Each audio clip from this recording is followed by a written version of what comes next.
Happy summer, everyone, and welcome back to another episode of The Dark Room, where two blind cinephiles illuminate the sighted. I'm Lee Pugsley. I'm Alex Howard. And this is a podcast hosted by two legally blind guys for film lovers of all abilities. And today we are so excited about this episode because we are talking about one of the greatest filmmakers to ever grace our planet, Steven Spielberg. In light of the recent release of Disclosure Day, we are going to give our thoughts and do a review of the film, as well as going down our top 10 favorite Steven Spielberg movies that we've seen. And Alex, to begin, let's just go ahead and talk about Steven Spielberg as a filmmaker in general. What are your thoughts about him? How has he kind of shaped your view of film, or anything else you'd like to add in? I mean, yeah, as you'll see from my top 10, a lot of them are movies I grew up with as a kid. He's been making movies for 50 years, over 50 years. He's one of the GOATs, if not the GOAT. He's one of the greatest of all time, for sure. He's iconic. He's made so many great films that we'll get into. And Disclosure Day is his 35th feature film, which is insane. Yeah, it's pretty wild. And I think that any filmmaker that's walked in his footsteps has learned so much from his direction, the level of craft in every one of his films, and even just the way that he does storytelling. He has such a diverse palette of films that spread quite a few different genres. And I can't really think of very many people that match his greatness. I really do agree with you that he may very well be the GOAT. So with that in mind, let's just go ahead and dive into our thoughts on his most recent film, Disclosure Day. And I'll kick it off to you first, and I'm curious to hear what you think, and then I'll tell you my thoughts. And I know that we haven't actually discussed this one, so my thoughts will be completely fresh for you. Yeah, I'm very curious to hear what you thought. For me, I saw it opening day, so I was going in with the Rotten Tomatoes score being pretty high. I enjoyed Disclosure Day a lot. It's not in my top 10 Spielberg movies. It's not going to be in my top 10 of the year, but I thought the filmmaking, the actual craft of Disclosure Day was more interesting than the story. The story wasn't bad. It wasn't the best storyline, but I thought that the cinematography was amazing. I don't think I've ever really taken a close look at Steven Spielberg's cinematography, but Disclosure Day really stands out because there are a few one takes. They go through a newsroom in one take. There's a scene where someone's running along a fence. We're not going to go into spoilers, so this is just general things. But there's a scene where a guy's running along a fence, and the camera is following him, and it's whipping back and forth from one side of the fence to the other. And it was amazing. I was like, how did they get the camera through the fence? That kind of stuff was very apparent in Disclosure Day. A lot of the chase scenes had great set pieces. There's a train scene that's unbelievable. So I thought the tension building, especially in the second act of Disclosure Day, was great. And the craft of filmmaking was awesome in Disclosure Day. But I was a little let down by the story as a whole once you take a step back and look at it. But, like I said, it wasn't a bad story, but it was just the craft was more interesting. What did you think? Yeah, I feel like I'm probably a little cooler on this movie than you are. I thought it was fine. It's definitely not Spielberg's best. But to your point, on the positive side, you really do see Spielberg's craftsmanship in full form here. The cinematography, the editing, the score by John Williams, which arguably is not his best. I would say it's probably mid to lower tier John Williams, but still not bad. There are parts of it that feel a little dated within the score specifically, but also certain things about the movie that I think about. If this played out in 2026, I don't know if things would play out exactly like they were laid out on the page and within the script. I do think that the filmmaking itself is exquisite, and I do think that Steven Spielberg's direction is very much back to form and just very excellent in pretty much every way. I also think that the performances by Josh O'Connor and Emily Blunt, as well as Coleman Domingo and Colin Firth, all of them are great. I think Emily Blunt is the true standout here, and I think that she's worthy of an Oscar nomination. I also think, though, that within the story, you have two different stories in a way. You have the Josh O'Connor story and you have the Emily Blunt story, and it kind of takes a while for them to merge together. And so it almost felt like two different movies for a little while. Also, I feel like there's a few pacing issues with it where it was okay and it kept me interested enough, but it really threatened to lose my interest a few different times during the movie. And I don't think it needs to be quite as long as it is. On a note of theme, though, I think it's interesting to explore the idea of world wars, and I'm not even talking about like, World War One, World War Two, but just wars within cultural divides, religious divides, when humans aren't treating each other maybe with the utmost dignity and respect. And I think there's a lot of interesting themes that make for good discussion topics. So all in all, it wasn't a waste of time by any means, but I will say that I was a little disappointed by it. Yeah, and to add to what you were saying too, I felt like if you're a fan of sci-fi, I think you'll like it. But I think for people that aren't the biggest sci-fi fans, there are some heavy sci-fi elements that they just don't explain. And they're like, just accept that this is the case. And if you're into sci-fi, I think it's easy to go along with it. But I think some of the concepts are so out there that you're like, wait, but why? Like, how does this happen? Especially when it comes to Colin Firth's character. It's also a little jarring because they really just throw you into the action. Like it's almost like it starts with act two of the movie. Like you're like, wait, what's going on? It takes a minute to like kind of get your bearings because it literally starts with a chase. Yeah, the opening scene, I was kind of thrown off by, and I'm like, wait, what kind of tone are we setting here with Colin Firth and Josh O'Connor in the arena parking lot? That wasn't what I was expecting, so I was very unsure of what was coming next. And one of the things that's very characteristic of Spielberg films in the sci-fi vein is he really does like extraterrestrial and alien sort of figures and content that deals with that. And this film does touch on that, and that is a part of it. But I do think that there have been better Spielberg alien movies for sure. Oh, 100%. And we're going to see some of that, especially, I mean, I'm sure in your top 10, but in my top 10 as well. My other big complaint about Disclosure Day, which I did like this movie, we're nitpicking a little bit, but this might be a slight spoiler, but I don't think, I mean, everyone knows this movie is about aliens.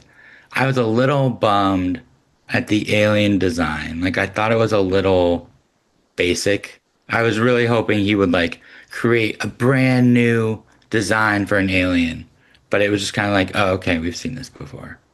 Completely agree. And with technology where it's at today and the different types of alien creations we've seen in other films, yeah, I think that there could have been more options available and more possibilities. And once again, going back to it felt a little dated. I think that the alien design was one of those things that felt slightly dated, not to a degree that I hated it, but just to a degree that I was like, we could be doing more. Yeah, I did read that he wanted to go with the classic alien design because it makes it more relatable. Like a lot of the stuff in it is like Roswell and, like real life stories of people's encounters. And so I read that he went with that design because that's what the society, when you think of an alien, that's what it is. But I don't know. I think it would have been a lot more intriguing to go with something completely different. And on that note, too, I think one of the issues that maybe I had with it was there were certain parts of the movie that felt very classic in terms of traditional storytelling and what you'd expect. But then there were also parts that felt more modern. And so you had like classic and modern together. And I wish you would have just committed to one lane or the other. Just go with the completely classic feel or go with the completely modern feel. I totally agree. I think when I was talking to you about it right after I saw it, I told you I felt that way about the John Williams score. Like, it's a good score, but it feels like a classic score in this modern movie. And it's a little jarring to hear that kind of music with the sci-fi concepts that they were showing. Yeah. So out of a 5-star scale, what would your rating be? I think 3.5. It's teetering 4, but I think I'm gonna go 3.5 just because I'm a little underwhelmed by the story as a whole. Gotcha. Yeah, for me, I think I would have to go 2.5 to 3 is what I'm teetering on right now. I think I would probably lean more towards 3 because this film wasn't terrible, but a lot of it's going to be forgettable in a few years. However, the craftsmanship and the direction is worth praising. So I think that there might be enough in that vein that I can up it to a 3. Yeah, and I think one thing that would have taken it more over the edge for me would have been I feel like the end, the third act where it ends should have been the middle because I wanted to see the aftermath of the end of the movie. When it ends, I was like, wait, but I feel like there's so much more story to tell. I agree with that. I feel like I was probably a little more content with the ending than a lot of other people that I've been reading online, but it did leave something to be desired. It didn't feel fully satisfying, and it felt a little abrupt as well. What's funny is I feel like as we're gonna get into our favorite Spielberg movies, um, he has such a bar. Like you go into a Spielberg movie and you're like, it's gonna be like this. You know, he has so many movies in the top 250 on IMDb. You know, such a high pedigree, and so when it doesn't reach that really high bar, you're like, it was okay. Yeah, that's true. And an okay Spielberg movie is still better than a lot of other films that come out today as well.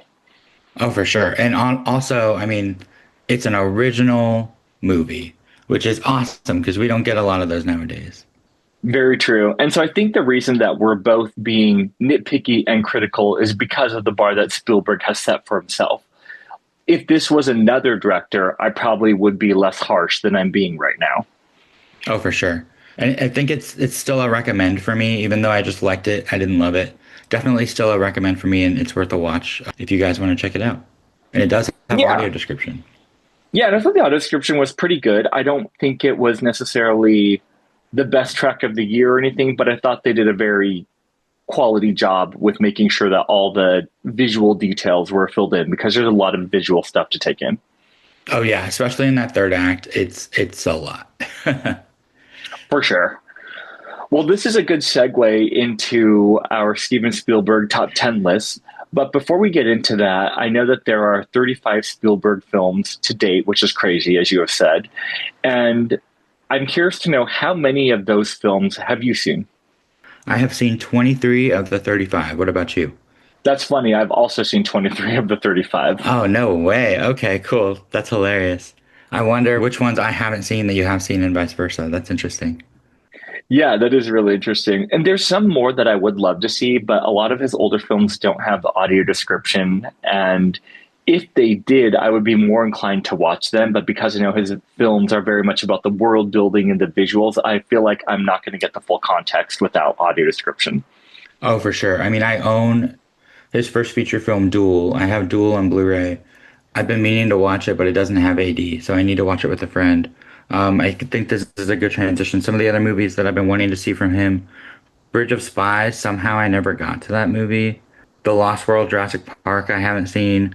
Munich has been on my shelf. I have the DVD of Munich with audio description, and I have not sat down and watched this. That's a big one I need to watch. Empire of the Sun, I really want to watch, and then Hook. I also haven't seen Hook, sadly. So those are some on my list that I need to see. So, funny enough, when you're talking about the movies that we haven't seen on each other's list, I've seen 4 out of 5 of those movies. The only one I haven't seen out of the 5 you mentioned is Empire of the Sun. The other 4 I have seen and have a lot of appreciation for. What are some of the Spielberg movies that are on your list to still watch? Duel is on my list, Sugarland Express, Close Encounters of the Third Kind. That's a really big one that I haven't seen. Jaws, which is crazy, me being a cinephile, that I haven't seen that. And then the last 2 Indiana Jones movies of the original trilogy, Temple of Doom and Last Crusade, haven't seen those either. So those would be ones that would be on my list that I haven't seen. Big gaps there. Yeah, and once again, I think I've seen all of the ones on your list except for I think two. So yeah, that's crazy. So we can obviously see from just having this conversation that our list could be similar to some degree, but also quite different as well, based on the films that we have seen. And on that note, how many films do you think we will have in common on our list? Ooh, I'm gonna say four. That's what I would say as well. Okay, cool. What's your number 10 on your Spielberg top 10? Number 10 on my list is Amistad. I wouldn't say that it's the most enjoyable watch. In fact, there's so many hard scenes in it because of the treatment of slaves, because of the Amistad ship going to America. But it's very powerful. And I think that the performances by Morgan Freeman and Matthew McConaughey are the ones that really stick out to me. And then also, Anthony Hopkins has this monologue in the third act in the courtroom that it's pretty simple, but he just talks for like 5 minutes and it's so compelling and shows you why Anthony Hopkins is one of the greats as well. I think that it really sheds light on a topic that I didn't know as much about in terms of the Amistad ship and everything that happened there. But beyond that, I think the craftsmanship of it is also gorgeous. I think that there's some really wonderful shots. I think it's well edited. I think it's very gripping from beginning to end. But just because of how brutal some of the scenes in the movie are, it's not one that I'm just going to put on for entertainment. It would have to be purposeful that I would want to watch that movie again. But I do think it's a really well done film that was deserving of all the praise that it got when it came out in 1997. That's awesome. That is one that I have not seen. I really know almost nothing about the movie, other than what you just said. Do you know if it has an audio description anywhere? I have not seen it with audio description, and last time I checked, which wasn't recently, but a few years ago, it did not have audio description. I think that Okay. audio description would be very helpful for this film, though. Yeah, I think that's going to be a theme with a lot of the older Spielberg stuff, like pre 2000. All right, so what's your number 10? So to preface my list, I have a couple that I don't know if I'd say they're honorable mentions, but Minority Report is one that I remember loving, but I don't remember a lot of the movie. I haven't seen it since high school, so I didn't feel like I could put it on my list because I just remember liking it, but I don't remember anything about the actual movie. So I'm meaning to rewatch it.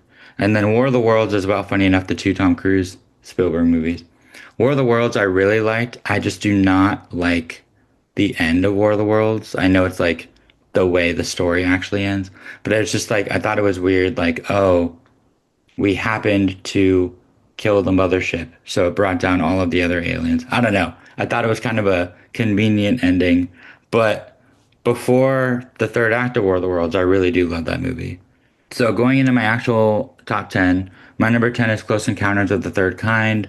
This is my dad's favorite movie. So I always think of my dad when I watch this movie. It is fantastic. It's like, a mystery for a lot of the time of what's going on. And then the third act is just mesmerizing with him finding the alien ship, and the music is really great. It's just an amazing movie. And I went to see the re-release with my dad in Dolby. I think it was about 8 years ago now for the anniversary. So that was really, really cool to see it in the theater. Yeah, I wish I had more to say on this one, but I haven't seen this one as I mentioned earlier, and I really want to. The more that I keep deep diving into Spielberg, the more I realize what a cultural staple this movie has been, and it's one that I really need to prioritize seeing as well. Yeah, and you probably heard the classic tone. There's like the alien tone that they do. It's like a piano. It's like a 3 second tone. It's pretty famous. I think they used it in a Bond movie. I saw an interview with Spielberg recently that said he really wanted to direct a Bond movie, and the Broccoli's kept rejecting him. And then they came to him and asked if they could use his Close Encounters theme, and he was like, "I guess. Like, I want to direct a Bond movie, but sure." Oh, that's interesting. Yeah, I do know what tone you're talking about as well. So, what is your number nine, Lee? My number 9 is one that you haven't seen, Bridge of Spies. I think that this is kind of a movie that goes under the radar quite often, but it's a really fascinating look at countries and negotiations. It's like a Cold War espionage drama. I don't think I would go so far as to say thriller. And you have Mark Rylance and Tom Hanks leading the charge here, and they're both giving fantastic performances here, and they play off each other really well. But beyond that, just the political dynamics and the negotiations between countries is just so interesting, and not something that I often think about.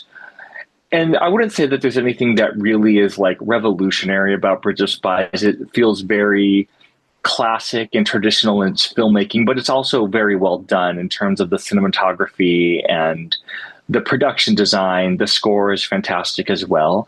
And there's just so much to appreciate about this movie. And ever since I saw it in theaters, it really stuck with me. And I do believe this movie does have audio description as well. Yeah, this one has been on my list for a long time. It used to be like back when this movie came out, there would always be one Best Picture nominee that I just didn't get to. And this was the one that year that I didn't get to see. And I remember, I think Mark Rylance won supporting actor, I think, right? Correct, rightfully so. Yeah, so this one's been on my list for a long time. Nice. Well, I'll be curious to know what you think of it when you finally have time to sit down and watch it. So, moving back over to you, what's your number nine? My number nine is Catch Me If You Can. This was hard between Catch Me If You Can and The Terminal. I kind of, for some reason, those go hand in hand for me. I watched them both over the pandemic in 2020. Um, but Catch Me If You Can was really, really good. I was really drawn in. It's like almost like a classic 2000s movie, obviously DiCaprio. Yeah, just a fantastic, fantastic movie. I completely agree with you on everything you said, and Catch Me If You Can is actually my number four because the story just really hits hard. I think it's an interesting story about what Frank Abagnale Jr. did and everything that he got away with. But I also think that the theme of these two people, Tom Hanks' character and Leonardo DiCaprio's character, struggling to find community and feeling very lonely and kind of having parallel journeys in some ways, even though it's still very much a cat and mouse game, I think is really nuanced and also very relatable to a lot of people. But it's also done in such a wonderfully narrative way that's just really engaging and draws you in from the very beginning. Also, I don't know if you remember the opening credit sequence, but that's a great sequence. And it's scored by John Williams once again. And you have some kind of jazzy tones, which makes it really interesting and also just fits the period really well. See, this is another one, like I remember it more than I do Minority Report because I watched it more recently, but it was still 6 years ago. And I watched 365 movies in 2020. So it was very much like kind of in one ear, out the other. I do remember really liking it, but I don't remember specifically the opening sequence. So I should do a rewatch on this one. Well, I'm glad that it made your list, though, because it's a very worthy candidate for sure. So what is your number eight? My number eight, and this is going to surprise a lot of people that are listening right now, is Indiana Jones Raiders of the Lost Ark. Now, for clarification, I have only seen this Indiana Jones movie aside from Dial of Destiny, which was the fifth movie that came out, which came out a few years ago. So I didn't grow up with Indiana Jones, so I don't have that nostalgia factor going on. I will say I do love the ride at Disneyland and the world building in the first Indiana Jones movie in terms of the adventure and even the opening sequence, I think really sets the stage so well. It's just exciting. It keeps you on the edge of your seat and it sets the world up so well. But I think that Indiana Jones is such a great character and I want to see the other movies, but the first movie was so exciting, and I understand why people have grown to love it as much as they have. I mean, you could almost consider it like the ultimate adventure film in a lot of ways. For sure. So Raiders of the Lost Ark is in my top 20 all time. Like I absolutely love Raiders. So it is my number two for Spielberg. I cannot say enough about this movie. It's just so iconic, so good. The score, the opening sequence with the big rock, the just everything about this movie absolutely rules. And I love the little thing at the Academy Museum where they have like they're talking about sound and post-production and they play like it's the opening scene with the rock falling and they have it with just the sound effects, just the score, just the natural sound, and then they put it all together. It's almost like I don't know where to start with this movie. It's just amazing. Indiana Jones, like really, when you think of the adventure genre, it's Indiana Jones and in a leave it zone. It's funny too because I feel like since Indiana Jones is so iconic, whether it's Harrison Ford's persona or the score or like you said, the Boulder opening, I've seen all of that stuff around. So I feel like I've seen more Indiana Jones than I actually have. And it always is exciting whenever I see anything Indiana Jones related. And that is one of the most iconic and best scores that John Williams has given us as well. I mean, there's nothing more to say than that. And also, Yeah. Harrison Ford was the perfect leading man and the perfect choice for that role. Yeah, and the rumor is that Tom Selleck was supposed to originally play Indiana Jones, but luckily Harrison Ford got the role because he's just so suave. He's got this like, swagger to it. Oh, it's so iconic. Tom Selleck would have been such an interesting choice. I don't know if I would have liked it, but hindsight's 2020 because there's no one else that you can picture in that role other than Harrison Ford at the moment. I also really love, especially in Raiders, but in all of them, they do this like grounded adventure, snakes and archaeology and all of this stuff. And then they always end on a sort of supernatural and as a kid, quite frankly, scary. Like the end of Raiders was legitimately scary as a kid. And same with all of the other movies, I would say, especially the original trilogy. They all end in this like, sort of Twilight Zone-y tone, which I really love the blend of almost borderline sci-fi supernatural with the adventure. Yeah, that is cool. And I think that not necessarily something that I was expecting when I saw Raiders, but I was pleasantly surprised by that as well. Yeah, so ironically, my number eight is another Indiana Jones movie, Temple of Doom, which is not, I would say, very highly regarded. I mean, it's not as bad as Kingdom of the Crystal Skull, but in, society, Temple of Doom is probably the worst of the original three, which I would agree with, but it's still my number eight in Spielberg movies because it's just, I grew up with all three of them. And to me, Temple of Doom is also iconic. There are moments that are, the mine tunnels chase is really iconic. And like, I mean, that one goes really supernatural with, they take hearts out of people's chests in that movie. It was pretty wild to see as a kid, that movie. But yeah, Temple of Doom is my number eight. Nice. Yeah, I need to see the other two as well. And I suppose I should see Kingdom of the Crystal Skull, even though I've heard mostly negative things about that movie. Yeah, and will not be the last time we talk about Indiana Jones on this list for sure. I also really love like the very end of Temple of Doom when they're on the swinging bridge. It's so tense. Spielberg does a great job of creating tension, I think, in a lot of his movies. It's like tense, but also fun, if that makes sense. I feel like Spielberg and John Williams together do that really well. Yeah, I would 100% agree. And Spielberg is great at world building, especially in the older franchises like Indiana Jones. So, what is your number seven? My number seven, once again, this is one that's going to surprise a lot of listeners, but number seven on my list is E.T., which I'm sure for a lot of people, this movie would be higher. But the first time I saw it was 2014. So once again, I didn't grow up with this movie, but I think that it's absolutely delightful and very charming. I think that the character design of E.T. and E.T.'s personality is just so adorable and really draws you in and he's such a lovable character. And then the relationship that he has with Elliot is really fun, really heartwarming. And there's a lot of fun action sequences in ET.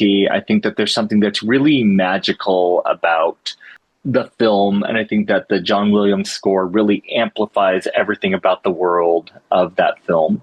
And it also feels very 80s, which I don't know, there's kind of like this feeling of nostalgia in the best way possible. With kind of that throwback feeling that I really like as well. Damn. Um, what number do you think this is for me? For you, I would say it's either number one or number three. So E.T. is my number one. I cannot say enough about this movie. E.T., I mean, I grew up with E.T., but I think the older I've gotten, the more I love it. It's, I mean, my favorite movies growing up was Boy Meets Creature. I mean, it's like Iron Giant, E.T., Free Willy, Terminator 2. They're all kind of in that vein. And E.T., I mean, it makes me cry. I absolutely love E.T. And I also went to school at CSUN, pretty much down the street from where the bikes flew up in the movie. It's so heartwarming. E.T.'s the creature itself is so charming, and this movie holds such a special place in my heart. Like top 10 for me all time. I try and watch this every couple of years just because I get choked up, and I got to see it in the IMAX re-release. So, I mean, I have a lot of nostalgia for this movie, but I think if you take the nostalgia out of it, I think it's also just a fantastic movie standing on its own. And I think to that point too, which I'm so happy that you love it so much, and I can understand why. It holds up really well too for being a movie that's what, like 40 years old or so. It doesn't Hmm. feel dated in the wrong ways. It feels like a product of its time, but it still feels very relevant. And you're not like, oh, this feels so whatever now. But it's just as engaging and just as charming as it was probably for anyone that watched it growing up. And like, so for me, I mean, I watched it as a kid, but I feel like every time I watch it, it makes you feel like a kid. But you watched it as an adult. Did it give you that feeling as well? It did. It definitely captures the childhood experience really well and just the discovery and the imagination of a child. And once again, there's a certain magical element, like I said before, that just really hits well. It's also really nice to have like a wholesome alien movie. Like most alien movies are like, war and they're trying to kill us. And then there's ET, it's this little friendly alien, and it's awesome. Did you ever have like an ET plush toy or anything? No, no, I didn't. I think I honestly I liked it a lot as a kid, but I really think I came to really love it as an adult. Well, it's also really a nice story about connection too, about these people from different worlds that maybe feel like they don't completely fit in or they're trying to find their place, and the way that those two characters connect with one another too. Oh, definitely. Yeah. It's really, really beautiful. And I think my love of dogs probably plays into it too, because like you said, that connection and everything. Absolutely. So, what's your number seven then? My number seven is Saving Private Ryan. I think the reason it's a little lower is because, I mean, the iconic D-Day scene is like, what, 20 minutes, half hour? It's that's the scene that everyone loves, and it's unbelievable filmmaking. I mean, that's one of the reasons why Spielberg won a directing Oscar for this movie. But I think after the D-Day scene, it's still a good movie, but it doesn't reach the heights of the D-Day scene again. So I think that's why it's down at number seven. But I still absolutely think this is peak filmmaking for, I mean, if it weren't Spielberg, this would be someone's best movie. Yeah, I validate that point. And Saving Private Ryan is actually number six on my list. And the most compelling thing about it is the D Day sequence. Like you said, it really puts you in the trenches of war. You feel like you're there. And it just is such a visceral experience to watch that sequence. But beyond that, I also think that there's some other really fantastic sequences in the movie, and arguably, this is probably one of the best war movies of all time. And just masterful filmmaking, like you said. Like every element of this film really has no flaw that comes to mind right away. Maybe if I were to be really nitpicky about it, I could find something, but every element of filmmaking here is top level and really takes you on a ride that puts you in the trenches and makes you feel so much of what these soldiers may have felt. And I think that it's very powerful in that way. And I also think that it's a really solid cast as well. Oh yeah, great, great cast. It's funny, like I think I've seen the movie in its entirety once, but I've seen that opening scene about five or six times. And this does have audio description on Paramount Plus and on physical media as well. That's good to know. I've never watched it with audio description. So having this conversation makes me want to go do that. Also, on a side note, I don't know how this movie didn't win Best Picture over Shakespeare in Love, which I do like Shakespeare in Love, but if we're looking at things objectively, Saving Private Ryan is unquestionably the stronger film. I've never seen Shakespeare in Love, so I have no dog in that fight. But I mean, obviously, I love Saving Private Ryan, so that would have been great. Yeah, but Shakespeare in Love is worth watching. Maybe we'll talk about it more if we ever do a period drama episode or something. Okay, so like I said, this is my number six. So now we'll boomerang it back to you for your number six. So, and I think that was our fourth in common also, which is interesting because I feel like some of these other ones will have in common as well. My number six is Jurassic Park, which is, so to some people, this is going to be blasphemy that this is this low on my list. I don't think growing up, I was never like a dinosaur kid. Like I never, I think if I had watched this movie when I was like four or five, it would have blown my mind. I watched it when I was a little older, so like it was so great, and I still think it's a fantastic movie. Obviously, it's on my top 10 for Spielberg, but it doesn't like blow my mind like effects wise. Like everyone's like, "Oh my God, I believed in dinosaurs when I watched it." It's not the case for me, but I still think it's a great movie. And I think especially the part where I mean there's so much tension building in this entire movie with the T-Rex scene and the Jeeps and then in the kitchen with the kids and the velociraptors. It's just like tension the whole way through. So Jurassic Park is my number 6. So, interestingly enough, Jurassic Park is my number two. And a big part of this, to your point, is that I did grow up with this movie. I remember seeing it in theaters, and I remember how exciting and how much of an experience it was because of the tension and because the dinosaurs looked so real. And, I was even a little scared at certain times with some of the dinosaur action, and it was just so fun, and it made me want to go to Jurassic Park. And I was a dinosaur kid as well, so that probably helps too. But beyond that, putting that aside, let me just start that again. But beyond that, it's one of those movies where even though there is a lot of action in it, I actually think that the human story with the human characters is built out really well. And that's not something that we can always say for movies of this type. That oftentimes it feels like the human story is just kind of there and it's ignored, especially even within the later Jurassic franchise. But I think this first film really does develop the human characters very nicely. Oh yeah, and I think the score obviously also is it's probably top 5 all time on most people's lists. But where is it for you?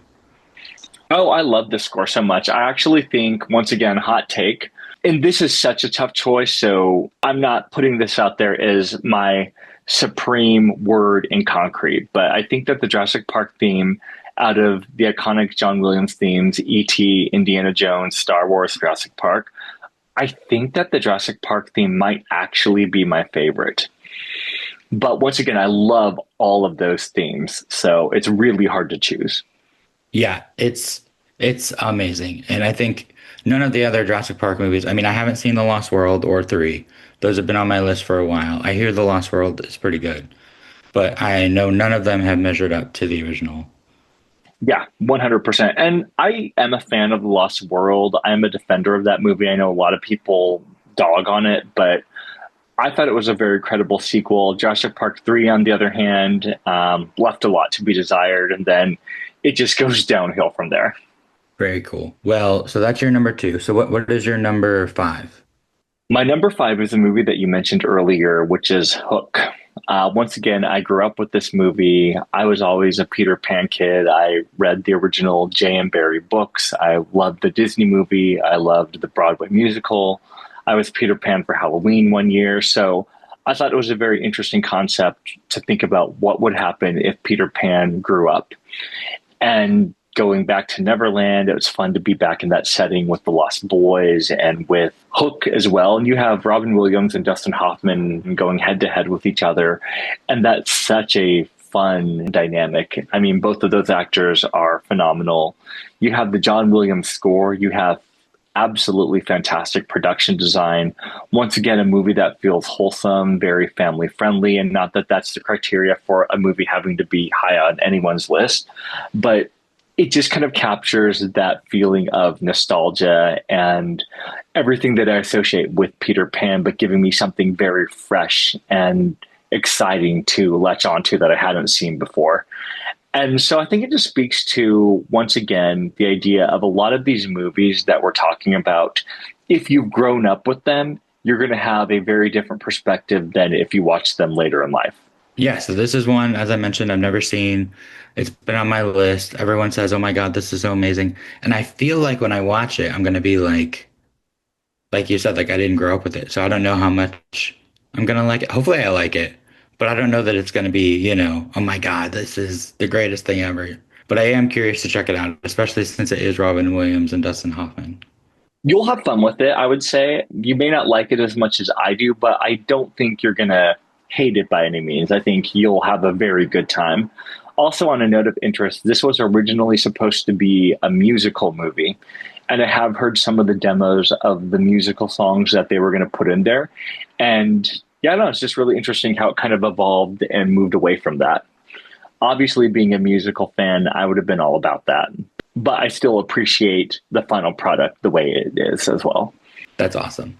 All right, so now we're on to your number five. My number five is not a kind of going polar opposite from our last two. My number five is Schindler's List. I think it's just a very important movie. I've only seen it all the way through once because it is not a happy movie. It is on my list to watch again because I do have the VHS tape of Schindler's List with audio description. So that's pretty cool. So I do want to rewatch it with AD, but it's just a impeccable film, filmmaking wise, story wise. It's important.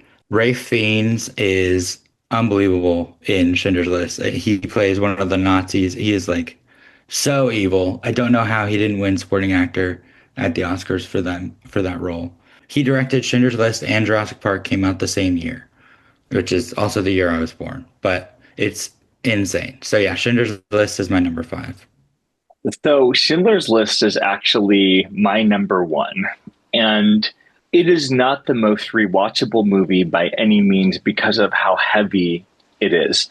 But I do think that this is such a crowning achievement for Steven Spielberg. What he was able to convey in this film is pretty significant and sticks with you. I think that from a filmmaking point of view, to give the audience such a visceral and true to life experience of what the Jews went through took a lot of care to really get that right. And I think that he nailed it. I think that this movie is an absolute masterpiece. And once again, maybe not the most rewatchable movie and not my favorite movie in terms of the personal enjoyment factor, but for the way that it impacted me and the way that it stuck with me, this movie is incredible. And I say this so sensitively, but with how horrific and tragic this movie is, it also leaves you with the feeling of inspiration in a way. And what I mean by that is inspiration that you can make a difference. It makes you want to stand up for injustice. It makes you want to think about your place in the world and how you can help people that are going through horrific things as well. And Liam Neeson's classic speech is just so incredible. Like, it's one of the greatest moments in any film. I'm a huge champion of Schindler's List because of the importance of this film. And I think that it should be required viewing for everyone at least one time in your life. Oh yeah, I completely agree. I mean, there's the whole thing about we need to educate so that history doesn't repeat itself. And I think Schindler's List and Saving Private Ryan both do a great job of showing the brutality. And, both of those movies are pretty hard to watch, but I think they are very, very important in a historical sense. And for context for me too, I never watched this movie, Schindler's List, until 2019 when they released it at AMC in Dolby. And that was my first experience with the movie. So I was a little late to the game, but like I said, it stuck with me and still sticks with me today. I would love to see it in theaters. I need to rewatch it. I haven't seen it since high school. Yeah, maybe I'll do that. It's hard to get motivated to turn on Schindler's List. You know what I mean? It is. And like I said, it's not a movie that I'm going to be thinking about watching anytime soon. It's going to be maybe once a decade at best, just because it is taxing, but it also is very poignant as well. Being Jewish, it's funny. My mom has never seen this movie because since I was born in February and this movie came out in December, she was taking care of me. So she didn't get to go to the theater and see it. And I keep saying, Mom, do you want to watch it? It's like, do you want to watch Schindler's List? No, we don't want to watch Schindler's List. But I feel like one of these days she needs to sit down and just watch it. Maybe I'll watch it with her. But yeah, it's not one you make popcorn to for sure. For sure. Okay, so number five for you is Schindler's List, which is number one on my list. And then we're back to me. Number four for me was Catch Me If You Can. So now we're boomeranging back to you for your number four.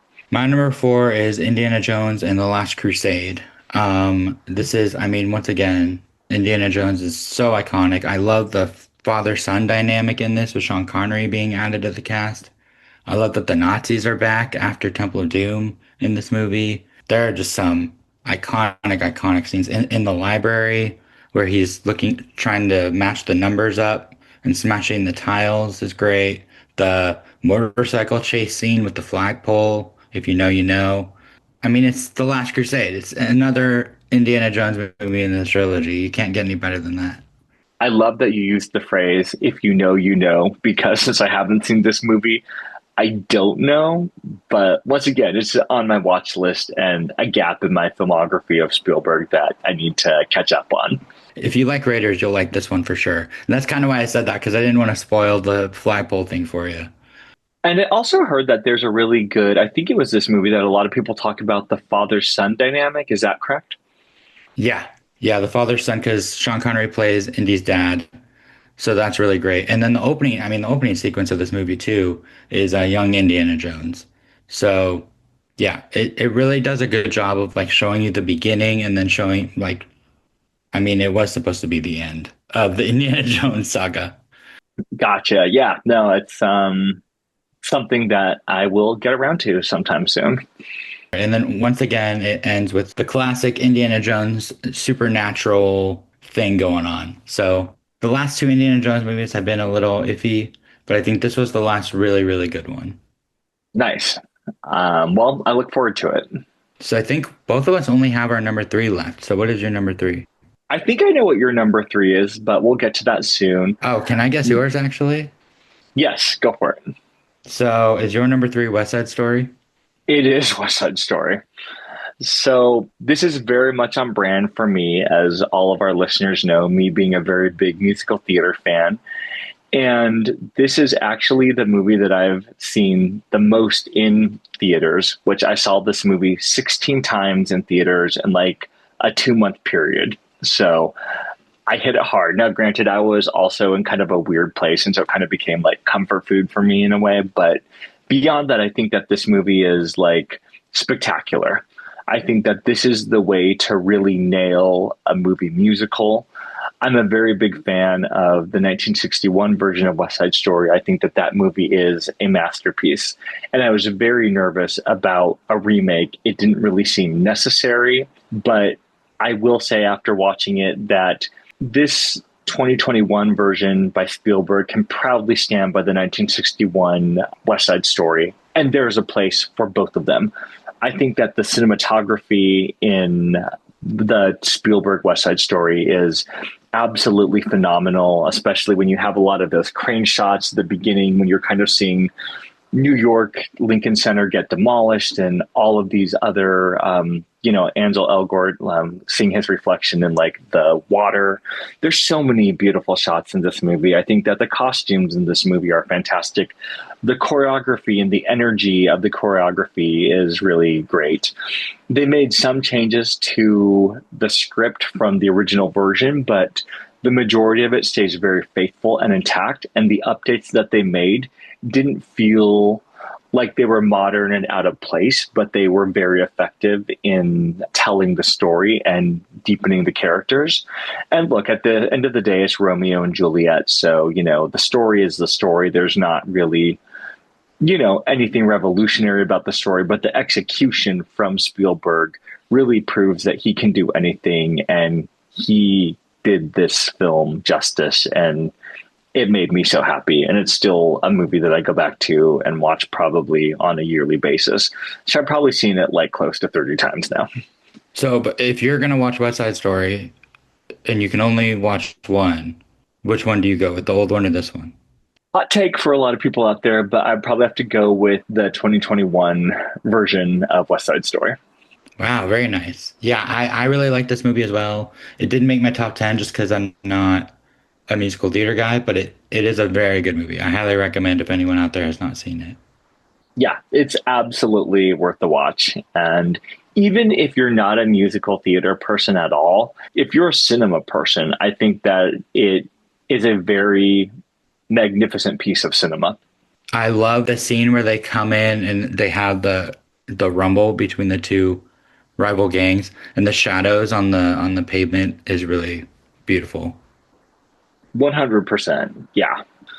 Okay, so now that you guessed my number three, I'm going to guess your number three, and I'm guessing it's Jaws. Oh yeah. Jaws is my number three. This is another one that I've learned to appreciate more as an adult. I think I saw parts of it as a kid, but as an adult, I've seen it a lot more. I went and saw it in IMAX last year for the 50th anniversary with audio description. That was cool. I saw it actually, I went to a beach with one of my ex-girlfriends. We saw it at a beach floating in the ocean in like an inflatable donut. So that was really cool. Yeah, Jaws is so iconic. The opening of Jaws is one of the greatest. It's funny that yours is a musical and mine is a horror movie. It's so on brand. But it's one of the greatest movie openings, and definitely movie openings ever. I mean, and I think John Williams also, it needs to be given so much credit for this movie overall because I think his score really adds so much tension to the movie. I love that. I guess it's a little bit of a spoiler, but towards the beginning, one of the first people to be attacked is a kid named Alex. So there's a mom running around the beach yelling Alex, which is awesome. Um, but yeah, this movie is just it's iconic for a reason. It's Jaws. Like it's Steven Spielberg's first huge hit. I saw a video of him reacting to the Oscar nomination for Best Picture, and he's like this young kid getting nominated for an Oscar. So, and I think Jaws is the thing that really created the summer blockbuster. I mean, Steven Spielberg is the father of summer blockbusters between Jaws and E.T. and all of his other hits. But Jaws is the first one that really like brought the people out and showed people, oh, if you release a big movie in the summer, it's gonna go wild in box office.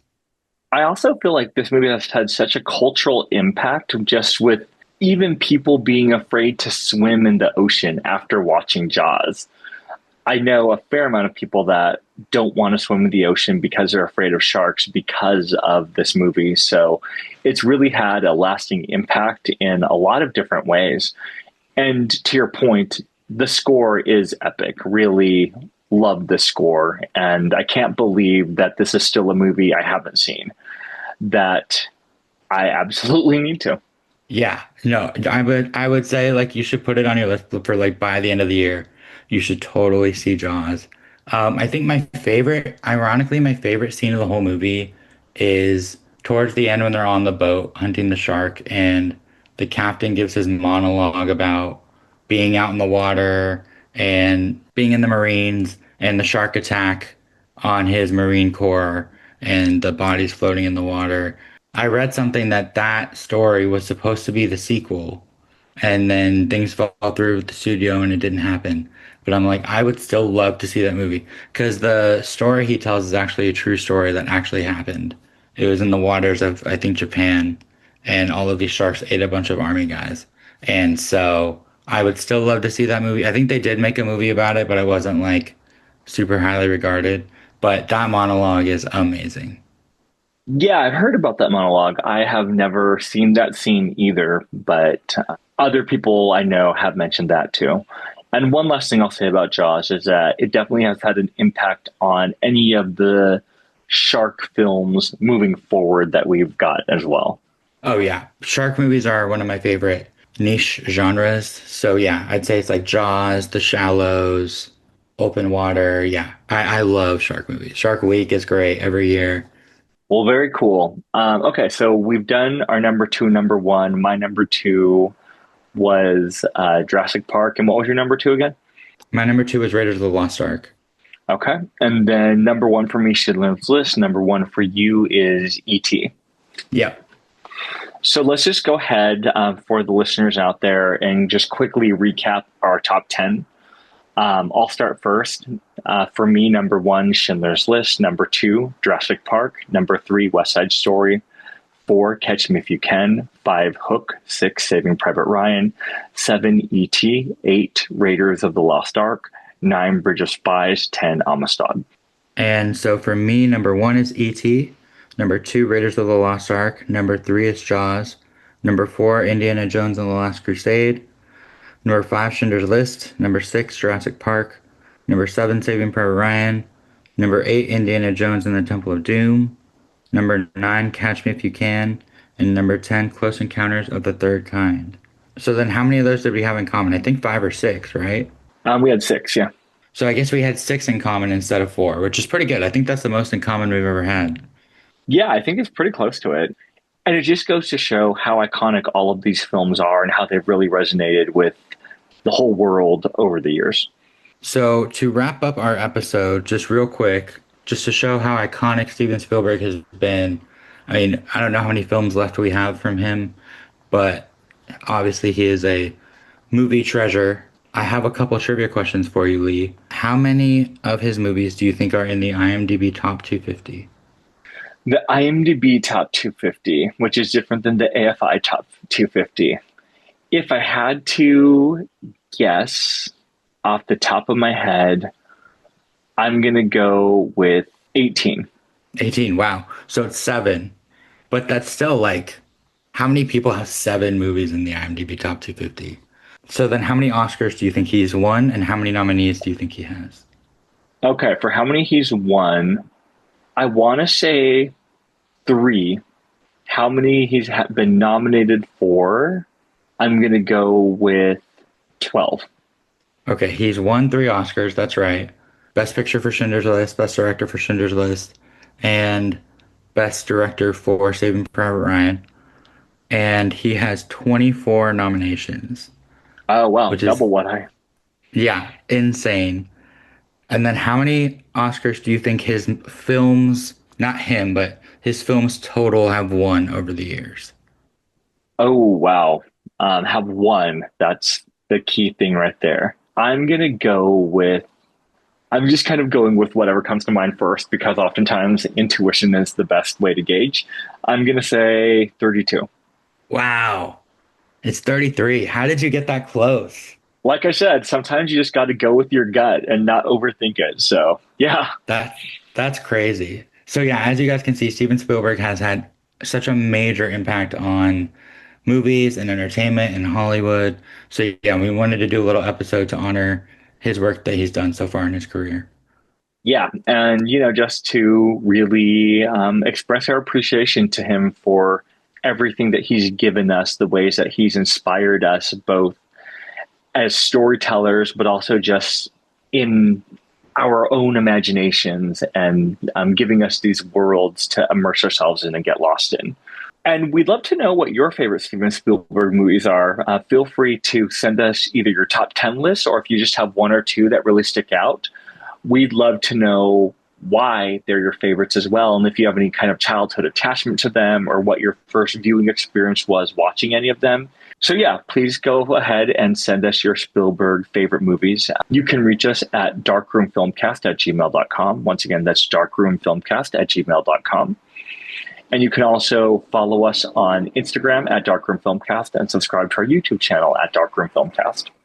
And also email us with what is your Spielberg wish list of movies you wish had audio description. I know top of my list is Duel. Some of his later movies obviously have AD, but a lot of his older ones don't. So let us know which ones you wish you could watch and which ones have great audio description tracks as well. And we would like to thank Jamie Guyon for editing and Matt Lauterbach and Austin Says Go for helping out with captions for this episode. And we'd like to thank you all so much for listening, and we'll see you back here next time on The Dark Room. Take care, guys.